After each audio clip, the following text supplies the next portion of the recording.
नमस्कार. आधुनिक अर्थशास्त्रामध्ये केन्सचं अर्थशास्त्र या नावाची एक स्वतंत्र विचारधारा अस्तित्वात आहे. आधुनिक विचारांमध्ये या विचारधारेला खूप महत्त्व आहे. 1936 साली प्रसिद्ध झालेल्या general theory of employment, interest and money या पुस्तकाद्वारे जॉन मेनॉर्ड केन्स या ब्रिटिश अर्थशास्त्रज्ञानं ही विचारधारा पुढे आणली. केन्सनं जे विचार मांडले त्या विचारांना पुढच्या काळात फॉलोअर्स किंवा पाठीराखे मिळत गेले आणि त्यातून केन्सचं अर्थशास्त्र ही विचारधारा तयार झाली. 1929मध्ये निर्माण झालेल्या जागतिक महामंदीचं विश्लेषण करण्यामध्ये आणि त्यावर उपाय सुचवण्यामध्ये सनातनवादी अर्थशास्त्र हे त्या काळामधलं महत्त्वाचं असणारी अर्थशास्त्राची विचारधारा अपयशी ठरली. या सनातनवादी अर्थशास्त्रामधील विचारांवर टीका करून त्यामधले दोष दाखवून केन्सनं पुढच्या काळामध्ये आपले विचार मांडले की ज्याला आपण केन्सचं अर्थशास्त्र असं म्हणतो. केन्सचं अर्थशास्त्र हे या सनातनवादी विचारांच्या विरोधात उभं राहून किंवा टीका करून निर्माण झालेलं अर्थशास्त्र आहे. त्यामुळे केन्सचं अर्थशास्त्र समजावून घेण्यापूर्वी हे सनातनवादी अर्थशास्त्र आहे काय हे थोडक्यात समजावून घेऊया. सनातनवादी अर्थशास्त्र ही अर्थशास्त्रातील एक विचारधारा आहे, स्कूल ऑफ थॉट. या विचारधारेचे अनेक पाठीराखे आजही आहेत ज्यांना आपण नवसनातनवादी अर्थशास्त्रज्ञ असं म्हणतो. साधारणत 18व्या शतकाच्या शेवटी आणि 19व्या शतकाच्या सुरुवातीला ब्रिटनमध्येच या विचारधारेचा विकास झाला आहे. Adam Smith, Jean Baptiste Say, David Ricardo, Thomas Robert Malthus, John Stuart Mill हे या सनातनवादी अर्थशास्त्राचे महत्त्वाचे शिलेदार अर्थशास्त्रज्ञ. यापैकी ॲडम स्मिथ, ज्यांना आपण अर्थशास्त्राचे जनक म्हणून ओळखतो, आधुनिक अर्थशास्त्राचे जनक म्हणून ओळखतो, यांनी लिहिलेल्या एका पुस्तकामधून an enquiry into the nature and causes of the wealth of nation या पुस्तकामधूनच खऱ्या अर्थानं सनातनवादी अर्थशास्त्राची सुरुवात झाली. ॲडम स्मिथनी व्यापारवादी सिद्धांतांना आणि धोरणांना जोरदार विरोध करून आपले विचार या पुस्तकाद्वारे समोर ठेवले. 16व्या शतकापासून युरोपमध्ये व्यापारवादी, ज्यांना मर्कंटॅलिस्ट विचारवंत असं आपण म्हणून ओळखतो, त्या मर्कंटॅलिस्ट विचारधारेचा प्रभाव ब्रिटनमध्ये किंवा ब्रिटनच्या वैचारिक वर्तुळामध्ये होता. हे मर्कंटॅलिस्ट किंवा व्यापारवादी विचारवंत प्रामुख्याने अर्थव्यवस्थेमध्ये अधिकाधिक निर्यात केली गेली पाहिजे किंवा अर्थव्यवस्थेनं देशानं अधिकाधिक निर्यात करायला हवी आणि आयात मात्र कमी करावी किंवा आयात करू नये अशा विचारांचे होते. याचा मुख्य हेतू या व्यापारवाद्यांच्या मते सोनं किंवा संपत्ती ही महत्त्वाची बाब आहे आणि सोनं किंवा संपत्ती देशाकडे हवी असेल तर निर्यात जास्त व्हायला हवी, आयात कमी व्हायला हवी, अशा प्रकारची विचारांची मांडणी करणारे हे मर्कंटॅलिस्ट होते. यामध्ये या प्रकारच्या विचारांमुळे बंदिस्त अर्थव्यवस्थेला एक प्रकारे प्रोत्साहन देणारे किंवा बंदिस्त अर्थव्यवस्था असावी अशा प्रकारची मांडणी करणारे विचार या व्यापारवाद्यांमधून पुढे येत होते किंवा आलेले होते.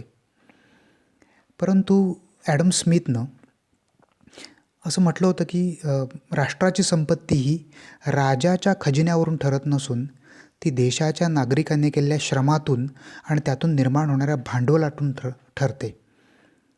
त्यामुळे राष्ट्रीय संपत्ती म्हणजे राजाचा खजिना नव्हे, तर त्या देशामधले नागरिक किंवा श्रमिक जे श्रम करतात त्यातून श्रमविभाजन घडून येतं, त्यातून अधिकाधिक वस्तूंची निर्मिती होते आणि या अधिकाधिक वस्तूंच्या निर्मितीमधून अर्थव्यवस्थेमध्ये भांडवल निर्माण होत जातं आणि यातून राष्ट्राची संपत्ती निर्माण होते. त्यामुळे आधुनिक अर्थशास्त्रज्ञाला मान्य असलेली राष्ट्रीय उत्पन्नाची संकल्पना ॲडम स्मिथनं आपल्या ह्या an inquiry into the nature and causes of the wealth of nation या 1776 साली प्रसिद्ध झालेल्या पुस्तकाद्वारे मांडली होती. ॲडम स्मिथच्या मते अर्थव्यवस्था ही किंवा बाजारपेठ ही स्वनियंत्रित असते आणि बाजारपेठेमधली ही संपूर्ण व्यवस्था ही उत्पादनाच्या आणि वितरणाच्या निसर्ग नियमांनी बाधित असते. याचा अर्थ असा होतो, अर्थव्यवस्था जर स्वनियंत्रित असेल म्हणजे स्वतःचं नियंत्रण स्वतः करणारी असेल किंवा बाजारपेठ ही स्वनियंत्रित असेल म्हणजे स्वतःचं नियंत्रण स्वतः करणारी असेल, तर त्या ठिकाणी त्या बाजारपेठेमध्ये सरकारच्या किंवा बाहेरच्या हस्तक्षेपाची गरज नाही. म्हणजेच या सनातनवादी विचारांमधला महत्त्वाचा विचार असा होता की सरकार नावाच्या व्यवस्थेनं बाजारपेठेमध्ये प्रत्यक्ष हस्तक्षेप करू नये, कारण ती बाजारपेठ स्वतः नियंत्रित होणारी आहे. आणि ही बाजारपेठेची ही व्यवस्था वितरणाच्या आणि उत्पादनाच्या निसर्ग नियमांनी बाधित असते. ही संपूर्ण स्वनियंत्रित व्यवस्थेमध्ये वितरणाचे आणि उत्पादनाचे निसर्ग नियम कार्यरत असतात, असं या ॲडम स्मिथनं म्हटलं आहे. यासाठी ॲडम स्मिथनं अदृश्य हाताची संकल्पना मांडली आहे. अर्थव्यवस्थेमध्ये किंवा बाजारपेठेमध्ये निर्माण होणाऱ्या कमतरता किंवा अव्यवस्था या अदृश्य हाताद्वारे दूर होतात आणि बाजारपेठ पुन्हा एकदा संतुलनाला पोहोचते. अशा प्रकारची मांडणी ॲडम स्मिथ आणि इतर सनातनवादी विचारवंतांनी केली होती. आता हा अदृश्य हात म्हणजे काय, तर हीच उत्पादनाची आणि वितरणाची निसर्ग नियमांची चौकट. निसर्गाचे स्वतःचे नियम असतात, ते उत्पादनाच्या बाबतीत पण असतात आणि वितरणाच्या बाबतीत पण असतात.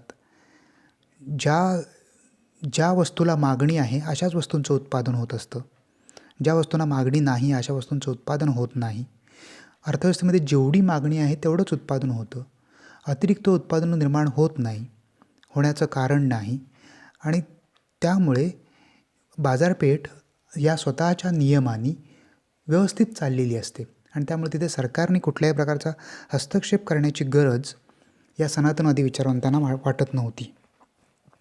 मुक्त स्पर्धा आणि मुक्त व्यापार म्हणजे free competition and free trade देशाच्या आर्थिक वृद्धीला प्रोत्साहित करतात असे सनातनवादी मानत होते. जसं या सनातनवाद्यांनी कमीत कमी सरकारी हस्तक्षेपाला महत्त्व दिलं होतं किंवा बाजारपेठेमधल्या सरकारच्या हस्तक्षेपाला खूप कमी महत्त्व दिलं होतं, त्याचप्रमाणे मुक्त स्पर्धा आणि मुक्त व्यापार याची बाजू सनातनवाद्यांनी मांडली होती.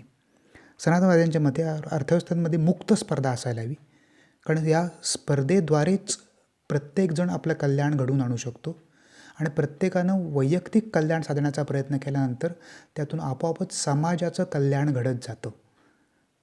त्यामुळे मुक्त स्पर्धा हा आर्थिक वृद्धीला प्रेरक किंवा प्रोत्साहक घटक आहे. पर्यायानं संपत्तीच्या निर्मितीला आणि लोकांच्या कल्याणाला प्रोत्साहन देणारा घटक आहे. आणि त्याच्या जोडीला मुक्त व्यापार फ्री ट्रेड हा विचार बरोबर मर्कंटालिस्ट किंवा व्यापारवाद्यांच्या बरोबर विरोधात होता. मर्कंटालिस्ट यांच्या मते निर्यात फक्त करायची, आयात करायची नाही, म्हणजे थोडक्यात बंदिस्त व्यापार. परंतु इथं सनातनवादी विचारवंतांनी, ॲडम स्मिथ आणि इतर विचारवंतांनी फक्त मुक्त व्यापाराची बाजू मांडली होती. जागतिक पातळीवर व्यापार मुक्त असायला हवा, त्यामध्ये कोणत्याही प्रकारची बंधनं असायला नकोत, अशा प्रकारची मांडणी हे विचारवंत करत होते. मुक्त व्यवस्थेच्या विश्लेषणासाठी स्मिथने श्रममूल्य सिद्धांत आणि वितरणाचा सिद्धांत असे 2 सिद्धांत मांडले. पुढे जाऊन रिकार्डोने आपल्या principles of political economy and taxation या 1817 साली प्रसिद्ध झालेल्या पुस्तकामध्ये या दोन्ही सिद्धांताचा अधिक विस्तार केला. याच श्रममूल्य सिद्धांतावर आधारित पुढे जाऊन मार्क्सने सरप्लस व्हॅल्यूचा सिद्धांत मांडला आणि पुढे मार्क्सचं अर्थशास्त्र हे अर्थशास्त्र पुढे उदयास आलं. तर हे सनातनवादी विचार हे प्रामुख्याने सरकारचा कमीत कमी हस्तक्षेप मांडणारे होते. आता या कमीत कमी हस्तक्षेपाच्या बाबतीत सनातनवाद्यांचं म्हणणं असं होतं की काही वस्तू अशा आहेत की ज्या मार्केट पुरवू शकणार नाही. उदाहरणार्थ पब्लिक गुड किंवा सार्वजनिक वस्तू, रस्त्यावर दिवाबत्तीची सोय करणं, सार्वजनिक रस्ते बांधणं, रेल्वे उद्योग वगैरे वगैरे, ह्या अशा वस्तू आहेत की जिथे खाजगी उद्योग मात्र या वस्तू पुरवण्यासाठी प्रयत्न करणार नाही. अशा उद्योगांमध्ये फक्त सरकारनं या वस्तू पुरवण्यासाठी प्रयत्न करावेत, अन्यथा उर्वरित बाजारपेठेमध्ये सरकारनं हस्तक्षेप करण्याची गरज नाही. दुसरी गोष्ट म्हणजे अर्थव्यवस्थेमध्ये मुक्त स्पर्धा असायला पाहिजे. स्पर्धेला मारक स्वरूपाच्या किंवा स्पर्धेच्या विरोधातल्या कोणत्याही घटना गोष्टी अर्थव्यवस्थेमध्ये निर्माण होता कामा नयेत. आंतरराष्ट्रीय पातळीवर व्यापार मुक्त असला पाहिजे, यासारखे विचार या सनातनवादी अर्थशास्त्रज्ञांनी मांडले होते. या सनातनवादी अर्थशास्त्रज्ञ असं म्हटलं जातं की या सनातनवादी विचारांचा पाया होता तो म्हणजे सेचा बाजार नियम. जीन बाप्टिस्ट से यांनी मांडलेला सेचा बाजार नियम हा या सनातनवादी अर्थशास्त्राचा पाया होता किंवा त्याच्या आधारावर हे सनातनवादी अर्थशास्त्र उभं आहे असं म्हटलं जातं. हा सेचा बाजार नियम आपण स्वतंत्र एका व्हिडिओमधून समजावून घेणार आहोत. सनातनवाद्यांच्या ह्या विचारांवर टीका करून जॉन मेनॉर्ड केन्सनं 1929च्या महामंदीतून बाहेर पडण्यासाठी जगाला उपाय सुचवले. पुढच्या काळामध्ये हे उपाय जगानं अवलंबले आणि त्यातून हळूहळू जागतिक अर्थव्यवस्था किंवा संपूर्ण जग हळूहळू महामंदीतून बाहेर आलं. आजही जेव्हा मंदी येते किंवा मंदसदृश स्थिती येते तेव्हा आपण केन्सलाच आठवतो. त्या अर्थानं वी ऑल आर केनिशियन नाव. आपण सर्वजण केन्सवादीच आहोत. कारण आजही जेव्हा मंदीसदृश परिस्थिती निर्माण होते, महामंदी येते, त्यावेळेला केन्सनं सुचवलेल्या उपाययोजनाच आपण करतो. केन्सनं नक्की कोणत्या प्रकारच्या उपाययोजना सुचवल्या हे देखील आपण पुढच्या व्हिडिओमधून पाहणार आहोत. परंतु तत्पूर्वी सनातनवादी विचारांचा पाया असणारा सेचा बाजार नियम काय आहे हे आपल्याला अगोदर समजावून घ्यायचं आहे. पुढच्याच व्हिडिओमध्ये आपण तो समजावून घेणार आहोत. धन्यवाद.